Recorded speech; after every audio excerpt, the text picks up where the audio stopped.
सर्वेऽपि सुखिनः सन्तु, सर्वे सन्तु निरामयाः, सर्वे भद्राणि पश्यन्तु, मा कश्चित् दुःखमाप्नुयात्।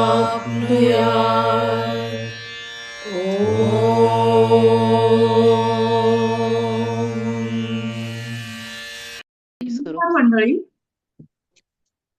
आज भेटू आनंदीमध्ये मागच्या भागात संजीवनीताईच्या ज्या गप्पा चालू होत्या त्या पुढे आपण चालू करणार आहोत भाग 2 मध्ये. आपणा सर्वांचं या भागात स्वागत. संजीवनीताई आलेले आहेत, त्यांचे सहकारी आलेले आहेत, त्यांच्या काही मैत्रिणी यायची शक्यता आहे. जर ते या सर्वांचंच मी मनापासून स्वागत करते. सुरुवातीला मी मागच्या कार्यक्रमामध्ये मागच्या भागामध्ये जे झालं त्याचा थोडासा आढावा घेते. पहिल्या भागात लग्नानंतर पुण्यातून सांगोल्याला संजीवनीताई आल्या, पहिल्या महिला डॉक्टर म्हणून त्यांनी प्रॅक्टिस सुरू केली आणि तिथं आल्यानंतर त्यांच्या संवेदनशील मनाला जाणवलं की महिलांच्या यातना त्यांना जाणवल्या आणि त्यातून त्यांना काहीतरी करायला पाहिजे असं वाटलं आणि मग माता बालक उत्कर्ष प्रतिष्ठान स्थापना झाली. महिलांचे केवळ आर्थिक नाही तर मानसिक, शैक्षणिक, सामाजिक सर्व तऱ्हेने सक्षमीकरण करणं हे सगळं मागच्या भागात झालेलं आहे. कायद्याचं पाठबळ जे त्यांना मिळालं त्याच्याबद्दल झालेलं आहे. जलसंधारणाबद्दल झालेलं आहे. त्यांना संजीवनीताईंना आणि त्यांच्या कामासाठी अशी जी पुरस्कार मिळाले त्याबद्दल आपण बोललेलो आहोत आणि त्यांना अनेकांची जी मदत मिळाली त्याबद्दलही आपण बोललेले आहोत. आणि त्यांचं हे सगळ्या गप्पा ऐकल्यावर आपण सर्वच प्रेरणादायी त्यांचं काम पाहून भारावून गेलो होतो. आता दुसऱ्या भागामध्ये तुम्ही वाट पाहत असाल तर या भागात त्यांच्या शैक्षणिक उपक्रमाबद्दल प्रथम जाणून घेऊया. संजूताई, मी तुम्हाला पहिला प्रश्न विचारणार आहे की तुमच्या सामाजिक कार्यातला शिक्षण हा महत्वाचा विषय आहे. शिक्षणाचे वेगळे मॉडेल तुम्ही तयार केलं, प्रयोगशील शाळा चालवत आहात, सांगोल्याच्या पर्यावरणाला साजेसे उपक्रम घेत आहात, केवळ पुस्तकी शिक्षण न देता माणूस घडवत आहात. या सगळ्याबद्दल ऐकायला आम्हाला आवडेल. अगदी सविस्तर सांगितलं किंवा चित्रफिती सगळं जे काही आहे ते दाखवा, कारण हे काम खूप मोठं आहे तुमचं. काम मोठं आहे म्हणण्यापेक्षा गरज मोठी होती असं मी म्हणेन. खरंच आहे. कारण बेसिक कन्सेप्ट जो आहे, मी सुदैवाने एका फार चांगल्या शाळेत होते, हुजूरबागेत होते.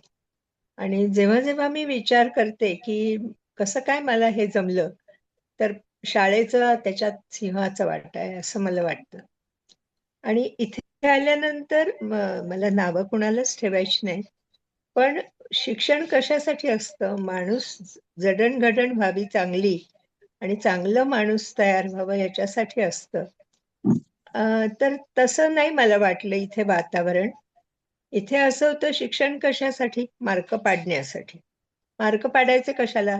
भरपूर पगाराची नोकरी मिळावी म्हणून.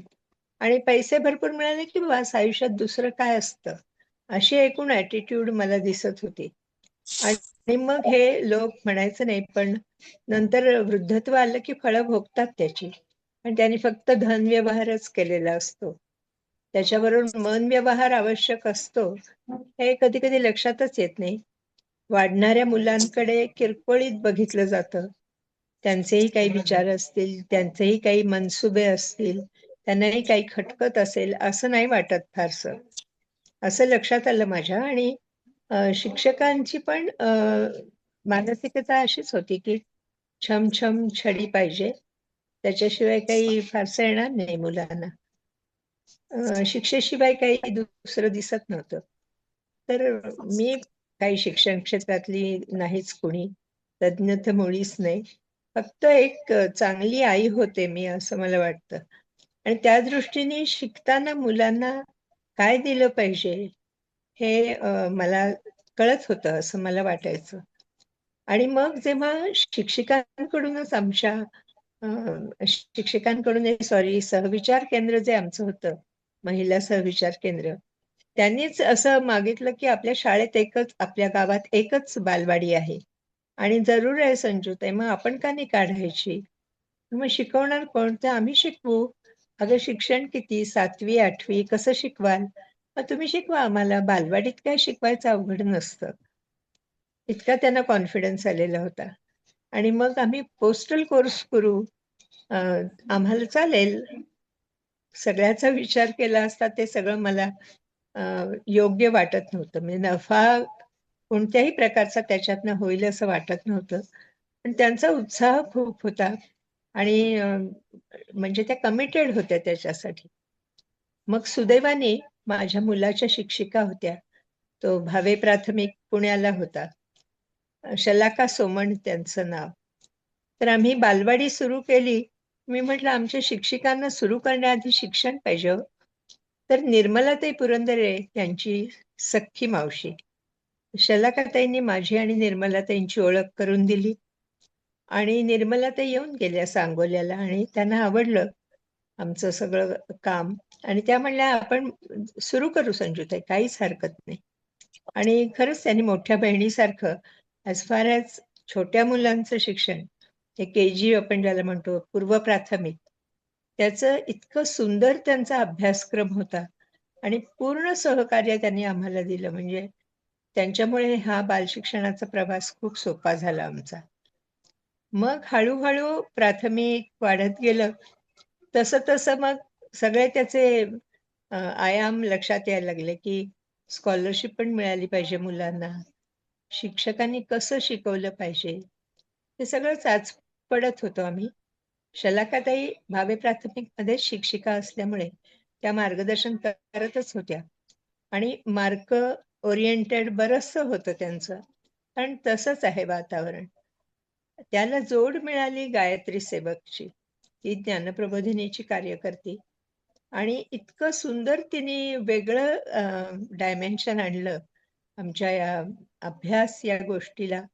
शाळा, शालेय शिक्षण आणि व्यक्तिमत्त्वाची जडणघडण. बऱ्याच चर्चा, बरेच विचार, सांगोल्याच्या मर्यादा हे सगळं लक्षात घेऊन आम्ही 1ली ते 4थीचा अभ्यासक्रम आखला. मी एकटीने मुळीच नाही, कारण मी शिक्षण क्षेत्रातली नाही. आणि त्याच्यानंतर आम्ही असं ठरवलं, की ग्राममंगलचं जे मॉड्यूल आहे, ऐन्याला, म्हणजे कोसबाडच्या टेकडीवरून आपण वाचलं असेल सगळ्यांनी. ताराबाई मोडक आणि अनुताई वाघांनी जे तिथे तिथल्या मुलांसाठी शिक्षणाची पद्धत तयार केली होती. त्याला आता ग्राममंगल असं नाव आहे. तर ते मॉड्यूल आम्ही घेतलं. ऐन्याला त्यांचं प्रशिक्षण चालतं.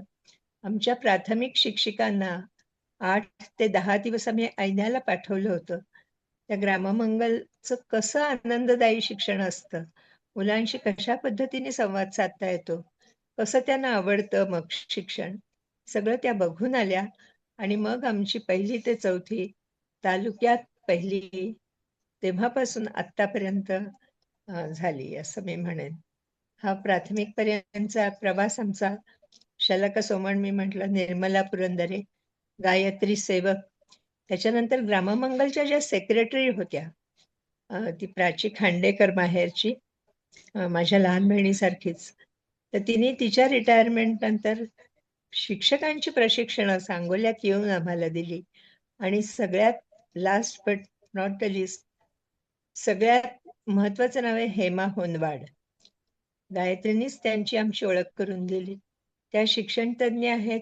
पुण्यातल्या एका प्रख्यात शाळेच्या मुख्याध्यापिका होत्या आणि त्यांनी आम्हाला काय दिलं नाही असं मला वाटतं.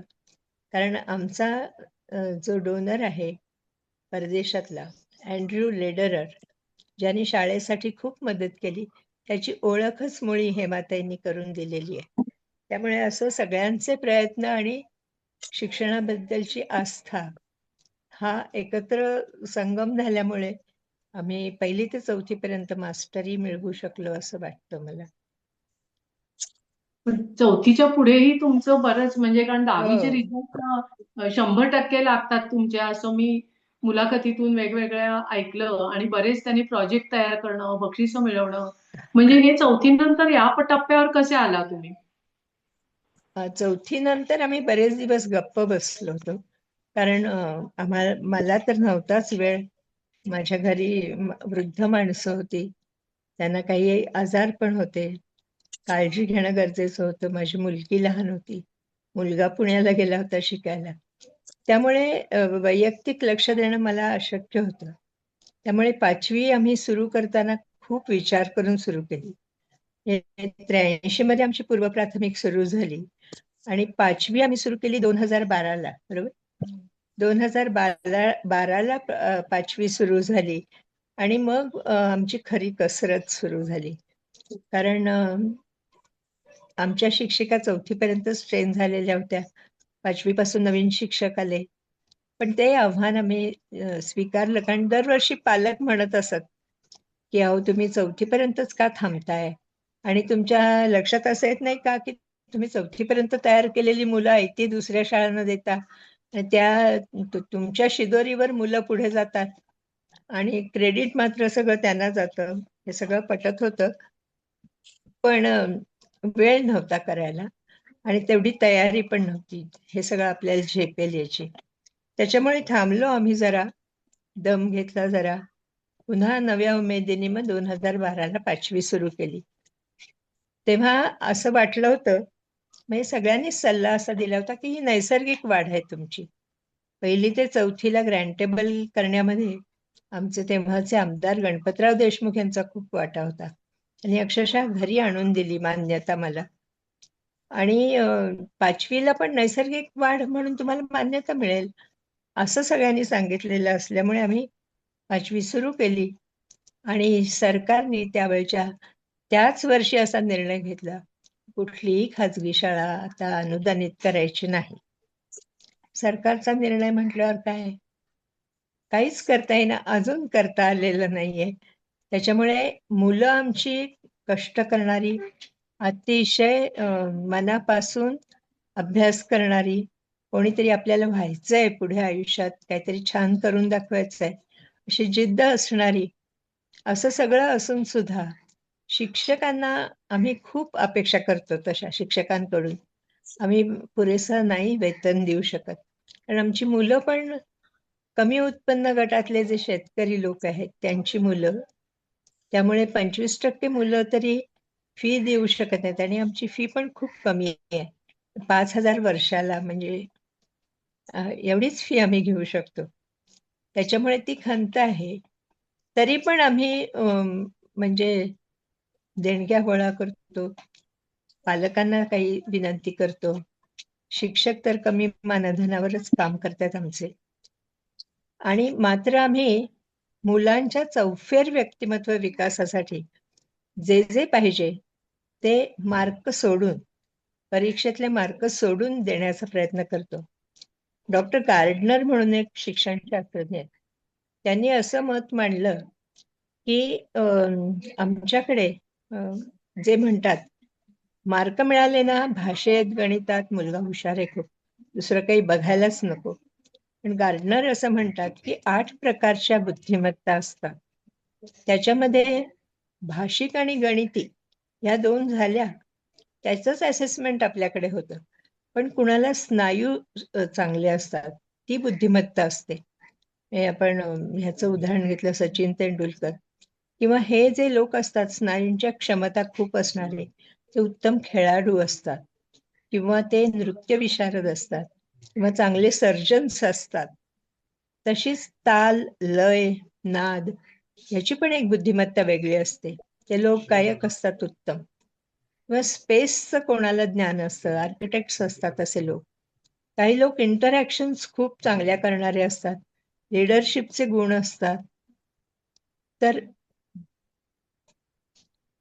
बंद पडलं का? हा. तर असं असताना फक्त भाषिक आणि गणितीच्या मागे तुम्ही लागू नका, असं त्यांचं स्पष्ट गार्डनरचं मत आहे. आणि ग्राममंगल बरोबर अभ्यास करून, चर्चा करून सगळ्यांना आम्हाला असं पटलं, की ग्राममंगलचंच मॉड्यूल आणि गार्डनर्स सगळं लक्षात घेऊन आपण मुलांकडे बघायचंय. तर तुम्ही व्हिडिओ दाखवताय आता? हा.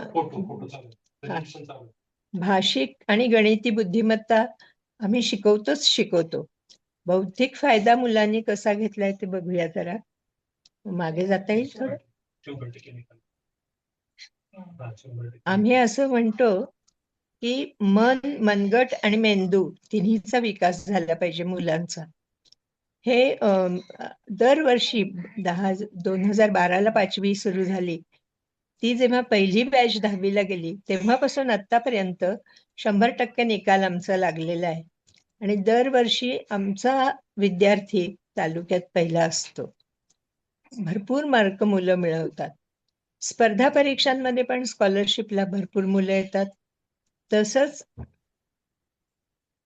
होमी भाभा सेंटरची बालवैज्ञानिक स्पर्धा असते, त्याला पण कायम आमची मुलं बक्षिस मिळवतात.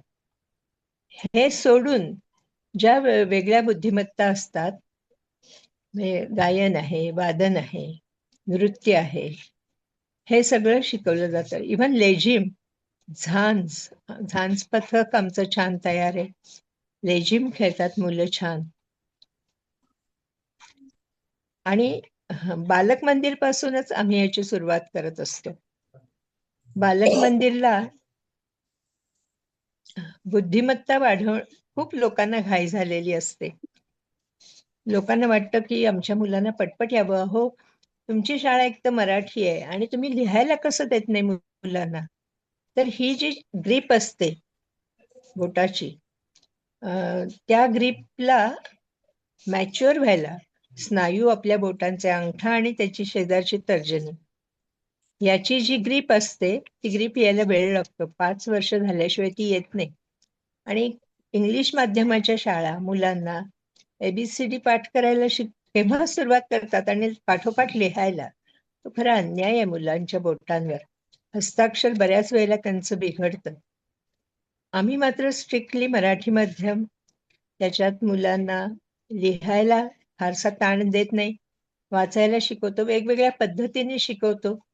जीवन व्यवहार असतात, त्यात ताक घुसळतात, मुलं किसतात, बऱ्याच गोष्टी घरात जे त्यांना आई करत असते ते करायला मिळतं शाळेमध्ये. त्याच्यानंतर प्रकल्प मांडणी असते आमच्याकडे. म्हणजे समजा ही भाज्यांची आहे, पण विविध विषय असतात. उन्हाळा आला, तब्येत सांभाळा, असा पण एक प्रकल्प असतो. उन्हाळ्यात काय काय होतं? गरम होतं खूप. मग काय करायला लागतं त्याच्यासाठी? वाळा म्हणजे काय असतो? आणखी काय कराल तुम्ही? खूप त्रास व्हायला लागला तर टोपीत कांदा ठेवतात. हे सगळं मुलांना, कारण की पहिल्यांदाच घर सोडून बाहेर आलेली असतात, त्यामुळे विविध पद्धतीने त्यांना बाहेरच्या जगाची ओळख करून देणं आणि आनंददायक आणि आश्वासक असं वातावरण शाळेत ठेवणं, हे आम्ही कटाक्षाने बघतो. पहिल्या दिवसाचा एक व्हिडिओ दाखवतो. शाळेचा पहिला दिवस मुलं वावरलेली असतात नवीन. कोणी रडत असतं, कोणी आईला घट्ट धरून ठेवलेलं असतं. पहिलीत पण नवीन येतात आणि बालक मंदिरात पण येतात नवीन. तर त्या मुलांसाठी आम्ही धमाल करतो. तो व्हिडिओ बघू जरा.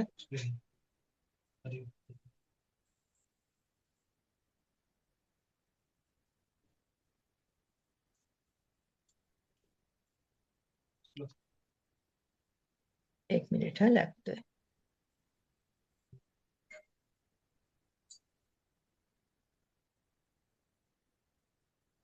आला का? आमच्या एका शिक्षकांनी मिकी माऊस केलं होतं स्वतःला आणि स्वागताला ते उभे होते.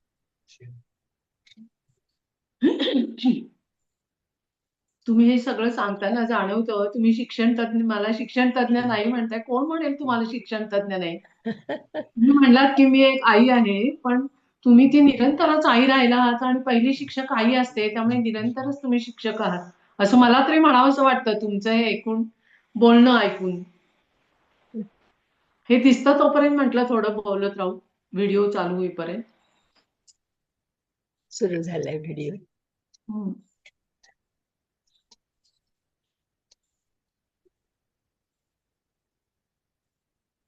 किती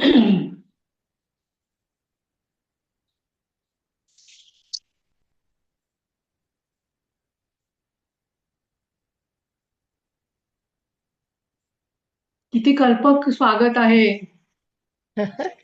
मुलं साबणाचे फुगे करतात.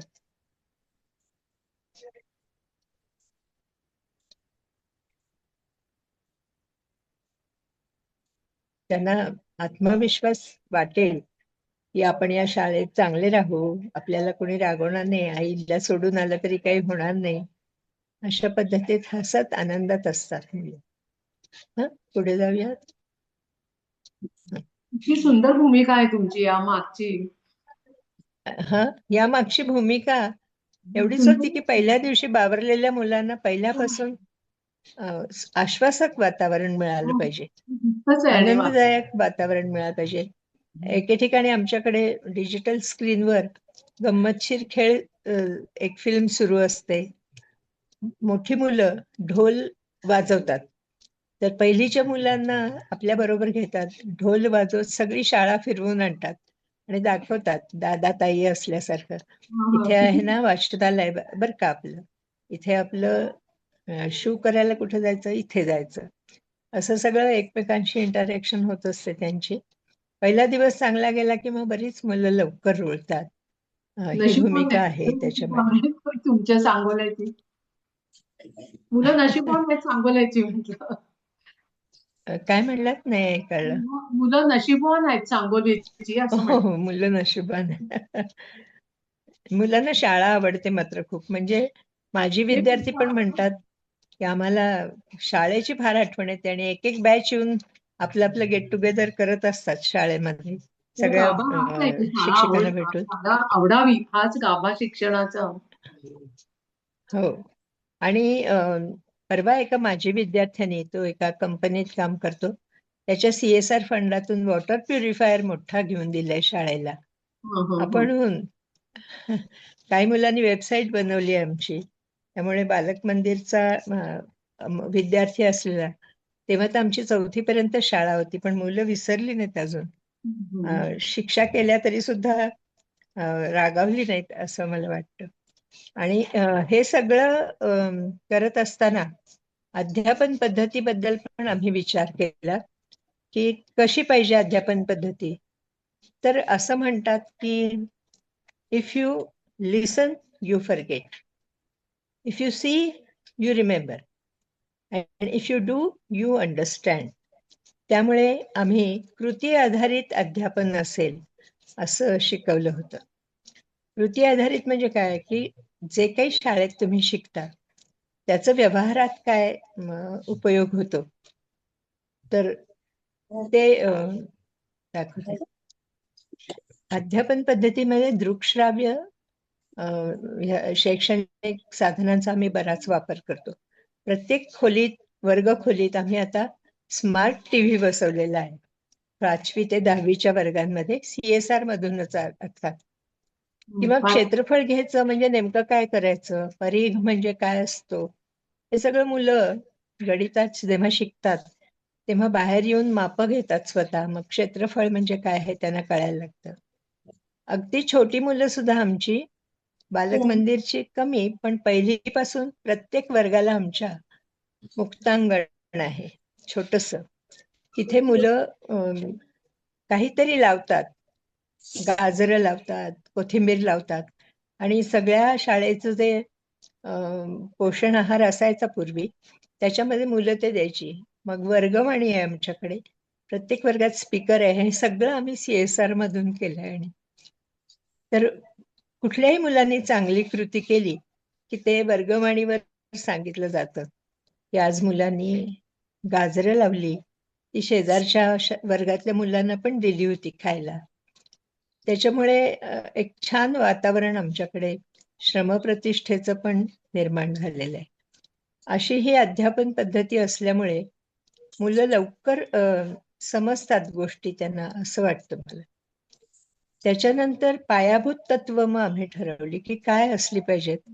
सर्वांना समान संधी. गेल्या वर्षीच पहिला आमची मुलींची क्रिकेटची टीम आहे आणि तालुका लेव्हलला आमची क्रिकेटची टीम जिंकलेली आहे, म्हणजे विनर्स आम्ही होतो. मुलांची पण जिंकली, पण क्रिकेट पण शिकवलं जातं आणि मुली जिंकून आल्या. किंवा कुस्ती खेळतात आमच्या मुली, आणि त्याची पण किती आपल्याला मिळाली यावर्षी. हा, दाखवतायत कुस्तीची ट्रायल. सांगोल्यात कुस्ती म्हणजे घरातल्या अवघड लोकांनी होतं. धडे घ्यायला पाहिजेत तुमच्या शाळा बघायला येऊन. शहरातल्या लोकांनी तुमच्या शाळेत येऊन धडे घ्यायला पाहिजेत म्हणतो. बाकीच्या शाळा मोफत पण आहेत ना, ग्रँट्स असल्यामुळे.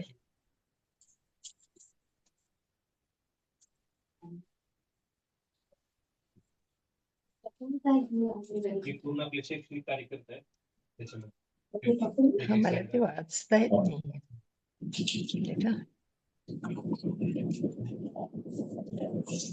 हे पुस्तक आहे ना, एक मिनिट. हा, आमचं ग्राउंड पण सुदैवाने मोठं आहे. झालं असं की शाळा सुरू करायची आम्ही म्हटल्यावर, सांगोल्यातलं एक खूप चांगलं कुटुंब आहे, राजकारणात पण आहे ते, त्यांचीही शाळा आहे स्वतःची, पण त्यांच्या मालकीची 2.5 एकर जमीन त्यांनी आम्हाला अगदी किरकोळ किमतीत दिली. त्यामुळे आम्ही एवढी मोठी शाळा किंवा प्रशस्त क्रीडांगण करू शकलो. तुमचं काम पाहून लोकांना द्यावंसं वाटतं, असं पण आहे. हो, पुष्कळ मुलांना बक्षिसं मिळालीत यावर्षी. योगा आणि रिदमिक योगा सोलापूर जिल्ह्यामध्ये शार्दूल वसेकर नावाचा विद्यार्थी आमचा पहिला आलेला आहे, आणि विभागात म्हणजे जिल्ह्याच्या पुढे त्याची निवड झालेली आहे. त्याच्यानंतर आर्टिस्टिक योगा हा एक भाग आहे. वैष्णवी जांगळे 100 मीटर धावण्यात पहिली आलेली आहे. ज्ञानेश्वरी बाबर लांब उडी सगळं खेळतात मुली. क्रिकेटचं तर मी सांगितलंच, मुलांना पण क्रिकेट स्पर्धेत विजेतेपद मिळालेलं आहे. आणि 14 वर्ष वयोगटात प्रथम क्रमांक क्रिकेटमध्ये, तसंच 17 वर्ष वयोगटात मुलींचा आला, आणि मुलांचा पण त्या गटात प्रथम क्रमांक, विनर्स आलेले आहेत ते. मुलांनी एक गंमत सांगते, बंधुभाव किंवा हा कसा तयार होतो. त्या मुलांना गाजरं ज्या मुलांनी लावली होती त्या वर्गात एवढी गाजरं आली की सगळ्या प्रकारे त्या गाजरांना मीठ घालून मुलांनी कच्चं पाहिलं, उकडून खाल्ली, आणि तरी सुद्धा गाजरं उरली. तर काय करायचं या गाजरांचं? तर आमची 2 शिफ्ट मध्ये शाळा चालत असे.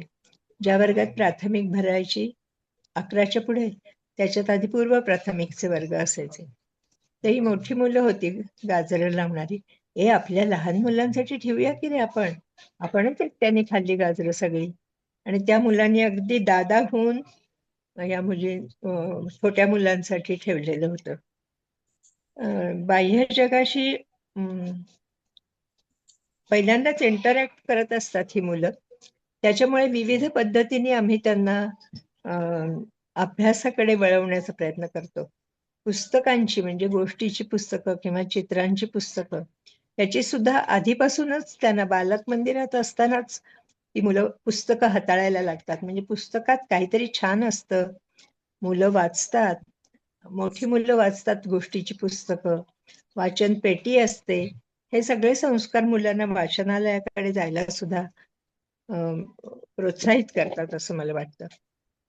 त्याच्यानंतरचा मुद्दा होता माझा पायाभूत आम्ही तत्व काय लक्षात घेतली, तर सर्वांना समान संधी. क्रिकेटची मॅच मुली पण खेळतात, मुलं पण खेळतात. त्याच्यानंतर आमच्याकडे एकमेकांना मदत करण्याची पण जपली जाते. काय म्हणूया, एखादा मुलगा गरजू असेल, एकदा असं झालं होतं का मुलाचे वडील येऊन सांगून गेले की त्याला आणि त्याच्या मोठ्या बहिणीला मला पाठवता येणार नाही, कारण मी फी नाही भरू शकत त्या गाडी जी आमच्या खेड्यात नेते इथपर्यंत त्यांची. तर असा एक प्रयोग 3रीच्या वर्गात झाला की शिक्षिकेने सांगितलं की आपल्याकडे ना एक छान मुलगा आहे, त्याला थोडे पैसे कमी पडतात शाळेला यायला, आपण काय करू शकतो? तर मुलं म्हणली, आपण त्याला म्हणायचं ये म्हणून, त्याच्या आई बाबांना म्हणायचं. नाही रे, पैसे कमी पडतात. तर सगळ्या मुलांनी त्या वर्गातल्या कॉन्ट्रीब्यूट करून त्या मुलासाठी प्रवासाचे पैसे दिले होते. अशा बऱ्याच गोष्टी नकळत संस्कार घडवणाऱ्या पण आपल्या शाळेत होतात. सर्वांना समान संधी बरोबर कॉन्टेक्स्च्युअल रिलेव्हन्स आम्ही म्हणतो, तोही महत्वाचा आहे. विनोबाजी असं म्हणत असत की शिक्षण चालू असताना समाजामध्ये ते शिक्षण घुसलं पाहिजे आणि समाज शिक्षणात घुसला पाहिजे. हे भोवताली जे काही घडतं त्याचा रिलेव्हन्स मुलांना समजलं पाहिजे आणि करता आलं पाहिजे. त्याच्यामुळे आम्ही एक उपक्रम घेतला होता, की निवडणूक कशी असते, मत कसं द्यायचं असतं. नवीन मशीन्स आलेत आता, तुम्हाला माहिती पाहिजे. तर आमच्या शिक्षकांनी ते मशीन आणून मुलांना कसं शिकवलं होतं ते बघूया.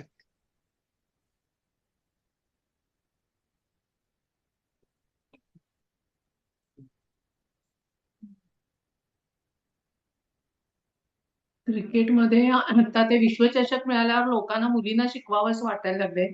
तुम्ही हे आधीच सुरू केलं मुलींचं क्रिकेटची टीम, हे किती गौरवास्पद आहे. कष्ट विद्यार्थ्यांचा मन कुस्तीचं मेंदू पण मंडक जास्त यांचा विकास हे ब्रीद घेऊन कार्यरत असणारे उत्कर्ष विद्यालय हे आमचे उपक्रमशील विद्यालय. याच विद्यालयात आम्हा इयत्ता 9वीच्या विद्यार्थ्यांसाठी संचित राऊत सर व रवी कुंभार सर यांच्या संकल्पनेतून विद्यालयाचे मुख्याध्यापक सुनील कुलकर्णी सर यांच्या मार्गदर्शनाखाली अभिरूप मतदान प्रक्रिया राबवण्यात आली.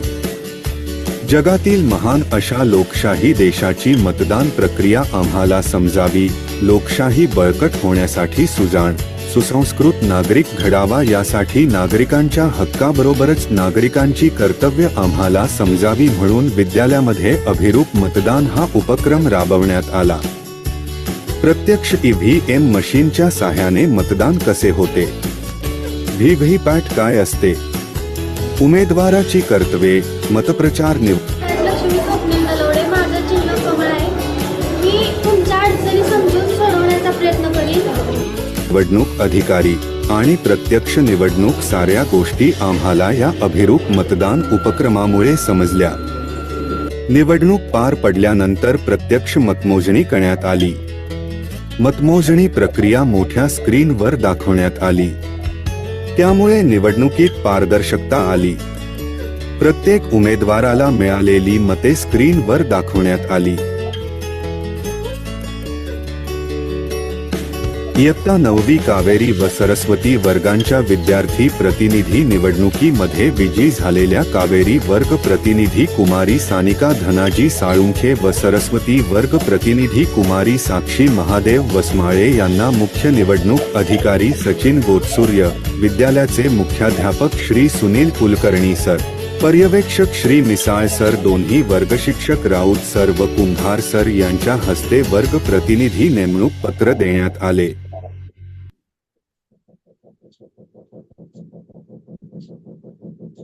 हा कॉन्टेक्स्च्युअल रिलेव्हन्स, की निवडणूक होते म्हणजे काय होतं, कसा प्रचार करतात, हे मुलांना प्रत्यक्ष कळायला लागलं या सगळ्या प्रक्रियेमुळे. त्याच्यानंतर आम्ही सस्टेनेबिलिटी महत्वाची मानतो. म्हणजे शिक्षणामुळे माणूस पण चांगला घडला पाहिजे आणि त्याला चांगलं जगता आलं पाहिजे, किंवा तग धरून राहायला, टिकून राहायला आलं पाहिजे. त्याच्यासाठी काय काय लागतं, फिजिकल फिटनेस पाहिजे तुमच्याकडे जितक्या क्षमता आहेत त्या क्षमतातून कमाल लेव्हलचं अर्थार्जन तुम्हाला करता आलं पाहिजे. या दोन्हीसाठी आम्ही अगदी विचार करून MSFC नावाचा कोर्स सुरू केलेला आहे, म्हणजे मल्टी स्किल फाउंडेशन कोर्स. बऱ्याच वेळेला मुलांना लाज वाटते, मी कसा प्लंबर होऊ, मग मी काय करतो, BA होतो, BSc होतो आणि नोकरीच्या शोधात बसतो. त्याच्यापेक्षा लहानपणापासून त्यांना जर कोणतंही काम काही असेल ते 4 प्रकारचे आपल्याकडे कोर्सेस आहेत. ऊर्जा, शेती, पशुपालन ते नाही आम्ही घेतलेलं, फूड प्रोसेसिंग आणि इलेक्ट्रिशियन असे 4 कोर्सेस सुरू आहेत आणि 8वी पासूनच मुलं ते शिकतात 10वी पर्यंत. त्याच्यामुळे कोणतंही काम करायची त्यांची मानसिक तयारी होईल असं वाटतं. त्याची एक झलक बघूया.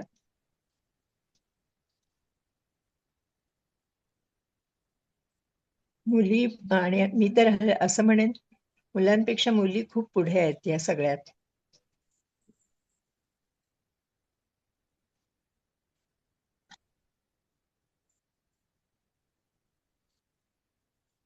मिळतंय का? Please.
सगळी कामं मुलं करतात. शेतीत काम करतात. छोटंसं शेत केलेलं आहे आम्ही. शाळेची जागा मोठी असल्यामुळे विकतात. झेंडूच्या फुलांपासून सगळं. शाळेमध्ये आमचं एक विक्री केंद्र आहे, छोटंसं सेल काउंटर. तिथे पण उभं राहून मुलं छान विकतात. प्राथमिकची सुद्धा मुलं बऱ्याच गोष्टी, म्हणजे पहिलीची मुलं दुर्वाची जुडी विकतात आणि एक लाल फुल असतं त्या जुडीमध्ये. 21 दुर्वा मोजायच्या हीच धमाल असते त्यांच्यासाठी. ती जुडी त्यांची ती करतात आणि आलेल्या पालकांना, घ्या की ओ काका, घ्या, आमचं चांगलं आहे बघा, 5 रुपये म्हणजे काही जास्त नाहीत तुम्हाला, हे सगळं बोलायला शिकतात मुलं. मार्केटिंग स्किल सुद्धा म्हणजे दुसरीची मुलं, त्यांना हा, आपण खपवायचं हे पण त्यांना लहानपणापासूनच समजतंय ना. हो आणि हो. सर्वांची त्यांना खूपच छान. दुसरीची मुलं तिळगुळ विकतात. तिसरीची मुलं नवरात्रामध्ये आमच्याकडे घट बसतात सगळ्यांकडे, त्याच्यात जे बी पेरायला लागतं ते विकतात. आणि चौथीची मुलं पणत्या रंगवून विकतात दिवाळीत, किंवा छोटे छोटे आकाशकंदील करून विकतात. आणि या सगळ्यातून ती शहाणी होत असतात. आपली वस्तू खपवायची कशी, बोलायचं कसं. असं तिसरीची मुलं भाजी मंडई भरवतात वर्षातनं एकदा. कारण बरीचशी शेतकऱ्यांची मुलं आहेत, त्यांच्या घरी भाजी असते, फळं असतात, ती घेऊन बसतात. आम्ही सगळे भाजी विकत घ्यायला जातो. एक अनुभव त्यातला सांगते. मला जायला उशीर झाला होता त्या दिवशी, आणि भाजी मंडई बघायला मी गेले होते. मुलं असं म्हणली, कशी विकताय रे, छान चाललंय, छान चाललंय. एक मुलगी म्हणली, बाई माझी सगळी विकून झाली, 158 रुपये मला मिळाले. मग मी म्हंटल तिला, तू कशाला बसले मग इथे? तर ती म्हणली, अहो ही माझी मैत्रीण आहे ना, तिची नाही विकली अजून, म्हणून मी बसलीये. मग तिची तिला नाही का विकतायत, तू कशाला बसलीयस? तर तिने माझ्याकडे इतकं डर्टी लुक दिला आणि ती मला म्हणली, अहो तुम्हाला माहितीये का, दुसऱ्याला मदत केलेली नेहमी चांगली असते. म्हणलं, हो का, कोणी सांगितलं ग तुला? आमच्या ताई सांगतात ना रोज, म्हणली, नेहमी सांगतात आम्हाला दुसऱ्याला मदत करावी. तर या सगळ्या ऍक्टिव्हिटीज मधून हे पण घडत असतं. हे खूप महत्वाचं आहे असं मला वाटतं. ह्याच्यातनच आम्ही एक शिकलो, म्हणजे निसर्ग रक्षण किंवा पर्यावरणाचं रक्षण, निसर्ग संवर्धन ह्या अतिशय आवश्यक गोष्टी आहेत. त्यामुळे हे मुलांना प्रत्यक्ष कळावं म्हणून सायकल रॅली असते आमची दरवर्षी. ती बघूया. त्याचं पण हे केलेलं आहे, व्हिडिओ केलेला आहे. तुम्ही व्हिडिओ करून ठेवलेत सर्वांचे आणि फोटो काढून ठेवले, ते हो, खूप चांगलं. खरं वाटत नाही लोकांना हे सगळं होत असेल असं.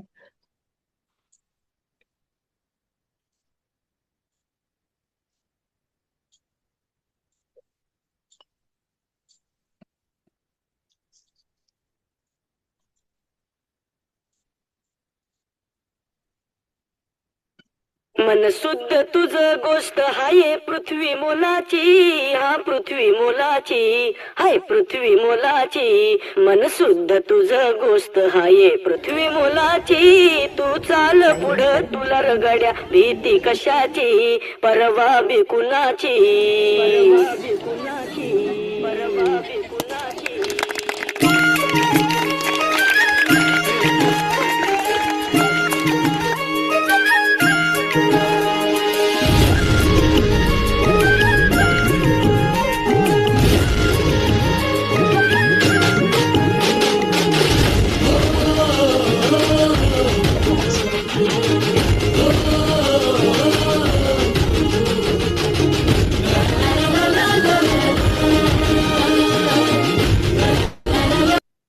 जो घेऊन निघाला हा झेंडा भल्या कामाचा जो घेऊन निघाला. अरे काट कुट वाट मोलाची, पृथ्वी मोलाची, हा पृथ्वी मोलाची. मन शुद्ध तुझा गोष्ट आहे पृथ्वी मोलाची. तू चाल पुढं तुला रगड्या भीती कशाची, परवा हवी कुणाची.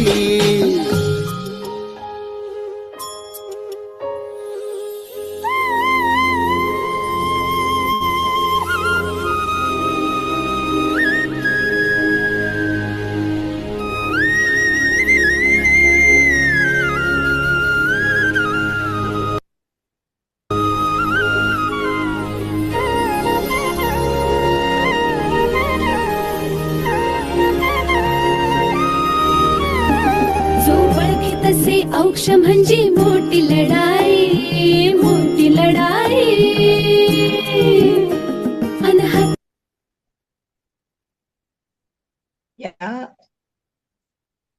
या सायकल रॅलीसाठी 84 मुलं मुली मिळून गेले होते आणि या सायकली आम्हाला गरवाऱ्यांनी दिल्या होत्या. गरवाऱ्यांची कंपनी जी आहे पुण्याला, त्यांनी 100 सायकली आम्हाला दिल्या होत्या आणि मुलांचा आणि मुलींचा उत्साह त्याच्यामुळे खूप वाढला आणि सगळेजण सायकल शिकले. आधी मुलांनी सीड बॉल्स तयार करून घेतले होते. आमच्याकडे पहिल्याच वर्षी म्हणजे पहिल्यांदाच इतका पाऊस पडला होता गेल्या वर्षी, त्याच्यामुळे 3 नद्यांचा संगम जो नेहमी कोरडा असतो तो भरून वाहत होता आणि त्याच्या काठावर मुलं गेली होती. त्यांनी सीड बॉल्स सगळे टाकले तिथे आणि नक्कीच तिथे झाडं आलेली आहेत असं आसपास राहणाऱ्या लोकांनी सांगितलं. त्याच्यामुळे हा एक महत्वाचा संस्कार, पर्यावरण रक्षण करणं ही आपली जबाबदारी आहे, हा मुलांनी घेतला. हीच शिस्त, आयुष्यात शिस्त पण महत्वाची असते. आम्ही मुलांना सांगतो नेहमी की शिस्त म्हणजे काय, तर मनावर संयम, थोडेसे नियम आपल्याला आपण घालून घेणं आणि दुसरं म्हणजे तुम्ही जे प्रयत्न करता आणि तुमचं जे उद्दिष्ट असतं त्याच्यामधला फूल आहे शिस्त हा. त्याच्यामुळे ती पाळणं पण अतिशय महत्वाचं आहे. सगळंच तुमच्या मनासारखं होणार नाही आणि त्याच्यामुळे आम्ही पंचसूत्री एक केलेली आहे. पालकांची पण जबाबदारी शेअर केली पाहिजे त्यांनी म्हणून. त्याच्यामध्ये सूर्यनमस्कार रोज सकाळी घालायचे. त्याच्यामुळे आरोग्य तुमचं ठीक राहतं. शरीर संपदा ही सस्टेनेबिलिटी सुद्धा महत्वाची आहे त्याच्यात. त्याच्यामुळे मुलं आमची पंचसूत्री जी हे करतात त्याप्रमाणे वागतात की सूर्यनमस्कार सकाळी रोज घालायचे. त्याच्यानंतर स्वावलंबन, स्वावलंबन ही तर आत्मविश्वासाची पहिली पायरी आहे असं मला वाटतं. माझं मी करू शकतो असं एकदा कॉन्फिडन्स आला की बऱ्याच गोष्टीत मुलं पुढे जातात. दुसरं एक महत्वाचं पंचसूत्रीमधलं म्हणजे तुम्ही कुटुंबाचं जे काम असतं, आमच्याकडे बऱ्याच वेळेला डेअरीला दूध घालायचं असतं कारण अनेक लोकांकडे म्हशी असतात, गायी असतात. कधी कधी मुलं नाही म्हणतात, आईचं ऐकत नाही किंवा गोठा स्वच्छ करायचा असतो, शेतात खुरपायला जायचं असतं, अंडी विकायची असतात, कोंबड्या असतात घरी. तर ह्या सगळ्या कामात तुम्ही कुटुंबाला मदत केली पाहिजे. त्याच्यामुळे टीमवर्कचं स्पिरिट मुलांना समजतं. स्वावलंबन केलं की आत्मविश्वास वाढतो. या गोष्टी त्यांना, पालकांना आम्ही सांगतो करून घ्या. त्याच्यानंतर कॉन्टेक्स्चुअल रेलेव्हन्स व्यवस्थित राहायला हवा असेल तर वर्तमानपत्र वाचायला पाहिजे मुलांनी. बरीच घरं आमच्याकडे अशी आहेत की ज्यांच्याकडे वर्तमानपत्र नाही आहेत. म्हणून एका मुलीने आम्हाला हे लक्षात आणून दिलं. तिला इतकी आवडायची वर्तमानपत्र वाचायची, बातम्या वाचायला इतकं आवडायचं. आमच्याकडे असं असायचं की बालक मंदिरमध्ये आलेलं वर्तमानपत्र प्राथमिकला आम्ही द्यायचो, कारण दोन्हीच्या वेळा वेगळ्या होत्या. तर ही मुलगी रोज बालक मंदिरमध्ये जायची. म्हणायची, मला देता का पेपर, मी नेऊन देते बाईंना आमच्या ऑफिसमध्ये. एक दिवस शिक्षिकेला ना मला वाटलं, रोज का ग तू नेतेस? म्हणली, मला ना बातम्या वाचायला खूप आवडतात, पण मला वाचायलाच मिळत नाही, म्हणून मी ते वाचते आणि मग देते. मग आमची वर्गवाणी आहे, प्रत्येक वर्गात स्पीकर असतो, त्याच्यावरून तिचं कौतुक केलं गेलं खूप. आणि असं लक्षात आलं की खरंच आपल्याला वर्तमानपत्र उपलब्ध करायला पाहिजेत, म्हणून मग आम्ही ते स्टँड पण करून घेतले वाचण्यासाठी मुलांना. किंवा आम्हाला एका सद्गृहस्थांनी लोखंडे नावाच्या हँगर्स दिले पुस्तकांसाठी. तर व्हरांड्यात शाळेच्या आम्ही ते लावले आणि आपोआप मुलांना, काही मुलांना, सगळ्यांनाही मी म्हणणार, वर्तमानपत्र वाचायची सवय लागली. किंवा परिपाठाला सुद्धा बातम्या सांगितल्या जातात, त्याच्याकडे लक्ष देऊन मुलं ऐकतात. परवा आमच्याकडे ढगफुटी झाली. ढगफुटीसारखं सांगोल्यात कधी नव्हे तो इतका प्रचंड पाऊस पडला. हे मुलांना कळल्यामुळे कशी त्या पूरग्रस्तांची हालत होते, सगळ्या मुलांनी आणि शिक्षकांनी पुढाकार घेऊन 35,000 रुपये जमवले आणि पूरग्रस्तांना वाटले. ह्या बंधुभाव किंवा हे मुलं आपोआप करतात पुष्कळ वेळेला.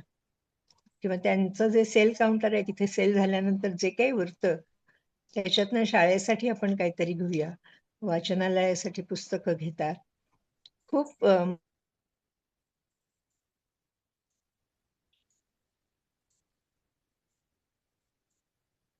आवाज गेलेला दिसतोय.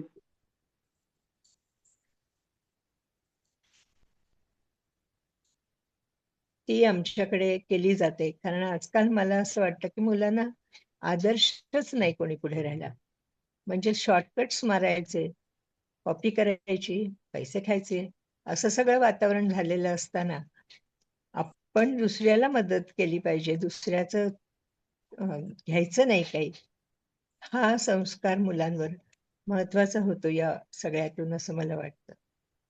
ही पंचसूत्री आहे, त्यातलं आणखीन एक आहे, म्हणजे वर्तमानपत्र जसं वाचायचं तसं सायं वंदना असं आम्ही म्हणतो. संध्याकाळी घरी जाऊन हातपाय स्वच्छ धुतले की तुम्ही सगळ्या मोठ्या माणसांना नमस्कार करायचा. कुठलाही जात धर्म कुठलाही असो, या निमित्ताने घरातल्या वृद्ध माणसांजवळ जाणं होतं. कधी कधी आजी आजोबांना काही किंमत नसते घरात, पण अशा वागण्यामुळे थोडी तरी जवळ जातात. आणि आम्ही शाळेत आजी आजोबा दिन पण करतो. त्याच्यामुळे आपोआप कुठेतरी मुलांवर संस्कार होतो की मोठ्या माणसांचा आदर ठेवायचा असतो. आणि दैनंदिनी लिहा असा आमचा आग्रह असतो. त्याच्यामुळे आपलं काय चांगलं झालं आपल्या हातातून, मी किती वाजता उठलो, किती वाजता झोपलो, असं नकाच लिहू. मी आज काय चांगली गोष्ट केली आणि मी आज काय वाईट गोष्ट केली, आपलं आपण लिहा. काही दिवसांनी बघा, आपोआप तुम्ही शहाणे व्हाल. हे सेल्फ असेसमेंट पण याची सुरुवात होते असं मला वाटतं. आणि सगळ्यात महत्वाचं म्हणजे आमची कुलपद्धती आहे, त्याच्यामध्ये 5 विषय आम्ही केलेत. व्यवहार कौशल्य जी लागतात ती या कुलपद्धतीमुळे मुलांना मिळतात. त्या कुलपद्धतीमध्ये अभ्यास सहल असते. थोडक्यात तुम्ही दाखवाल आता फोटो? हा, मी सांगते तोंडाने. विज्ञान, इतिहास, निसर्ग, कला आणि भाषा या 5 विभागणी केलेली आहे 5 कुलांची. तर जी मुलं भाषा या कुलात येतात, दरवर्षी 5वी ते 9वीची मुलं एक एक कुल असं फिरत जातात. तर या भाषेमध्ये हस्ताक्षर सुधार प्रकल्प आहे आमचा, तो बघूया आपण. हस्ताक्षर सुधार, शुद्ध लेखन आणि वाचन वेग वाढवणं, या तिन्ही गोष्टी केल्या जातात. हस्ताक्षर इतकं चांगलं होतं मुलांचं, तुम्ही या आणि एकदा पहा. सगळ्या मुलांचं एकसारखं सुंदर अक्षर आश्चर्याने तुम्हाला दिसते. अक्षरचं झालं. हा, किंवा इतिहासाची पण मुलं आत्ता सॉरी ते सांगायचं राहिलं. एक हस्ताक्षर स्पर्धा झाली महाराष्ट्र स्टेटची. त्याच्यामध्ये पहिलं बक्षीस आमच्या शाळेतल्या मुलीला मिळालंय. मुक्ता राऊत असं तिचं नाव आहे. त्याच्यानंतर हस्ताक्षराबरोबरच आता समजा कुसुमाग्रज, यावर्षी आचार्य अत्रेंची शताब्दी होती.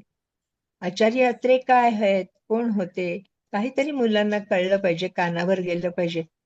त्या दृष्टीने कुलाचं आराध्य असं मी म्हणतो. तर या भाषा कुलाचं आराध्य आहे कुसुमाग्रज.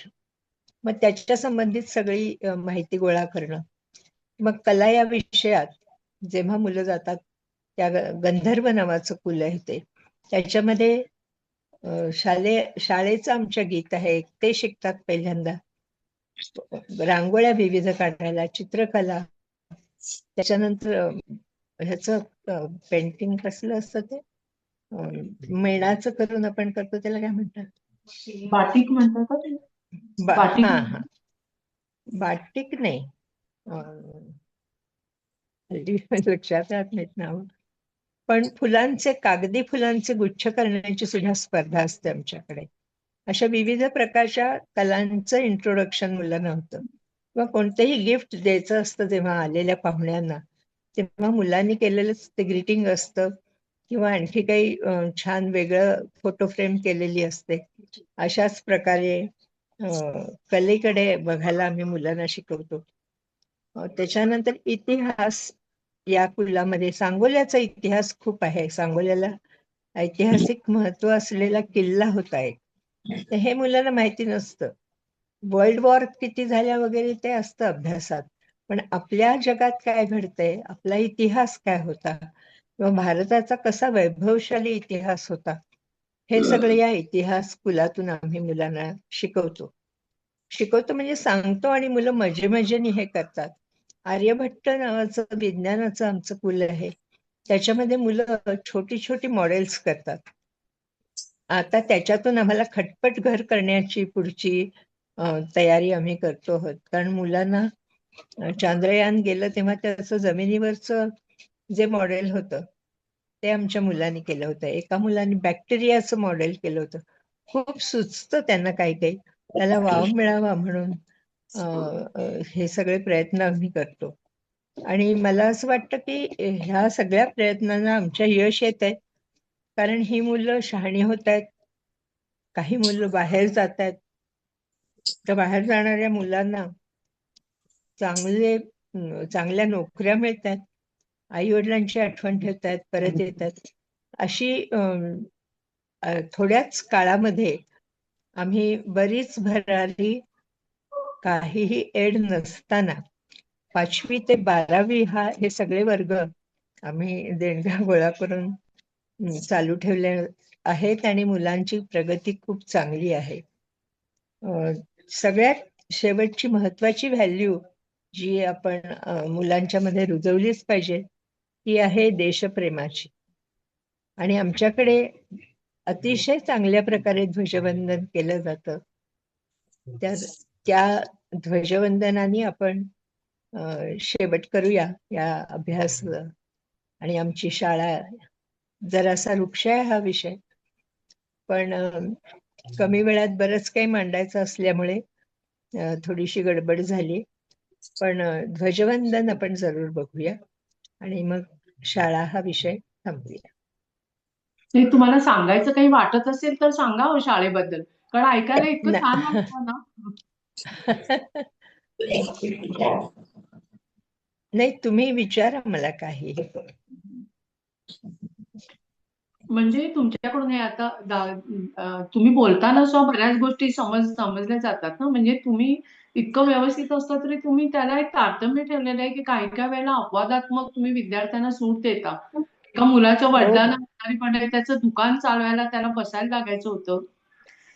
ती मला खूपच हे गमतीची वाटते. आणि मुलांनी पण त्याला ते जे दिलं त्या तुम्ही परवानगी, त्याचं हे केलं, सार्थक केलं. तो प्रसंग सांगितला तुम्ही, तर वेळ वाटला तुम्हाला तर तुम्ही मला सांगितलं. पण म्हणजे असंही ठेवता तुम्ही की शिस्त म्हणजे शिस्त नाही, हजेरी लावायलाच पाहिजे म्हणजे नाही, हजेरीच लावायला पाहिजे.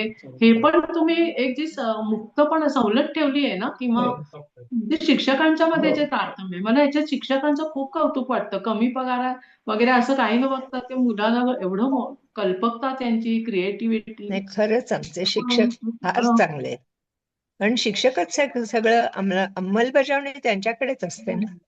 आम्ही कितीही ठरवलं तरी कल्पना मांडल्या पडतात, ते करणारे नसले एवढे मनापासून तळमळीने हो करतायत. आणि हे हो हे नशीब आहे आमचं, केलंय देवाची का? कृपा आहे. डॉक्युमेंटरी टाईप म्हणजे असं तुम्ही शॉर्ट फिल्म वगैरे छान बनवू शकाल. तुमच्या एक एक विषय घेऊन हे करू शकतील मला वाटतं. पार्श्वसंगीत कसं म्हणजे असं कसं कसं व्हिडिओ केला आहे असं नाही दिसत. नाही, आता आम्ही एक डॉक्युमेंटरी केली आहे संस्थेची. त्याच्यामध्ये बऱ्याच गोष्टी छान प्रकारे आणल्यात. अर्ध्या तासाची आहे ती, पुण्याला होईल आता परवा लगेच. हा लोकार्पण. हं. हो हो, जो कार्यक्रम झाला तेव्हा लोकांना दाखवली होती. आपण हे लावूया ध्वजवंदन. हं.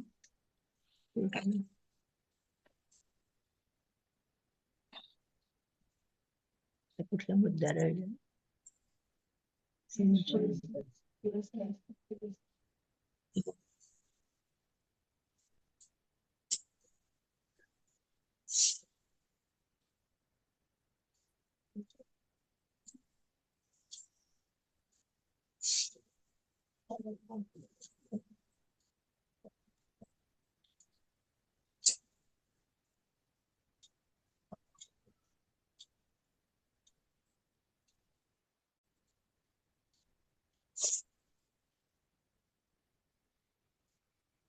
लोक दिसत नाहीत. मजा आहे की नाही?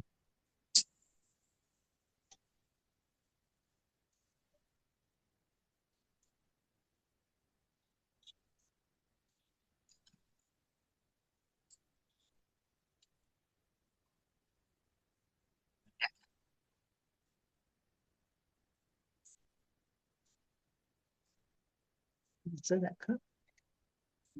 ध्वजवंदन. ठीक आहे ठीक आहे ठीक आहे.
तर अशी आहे आमची शाळा.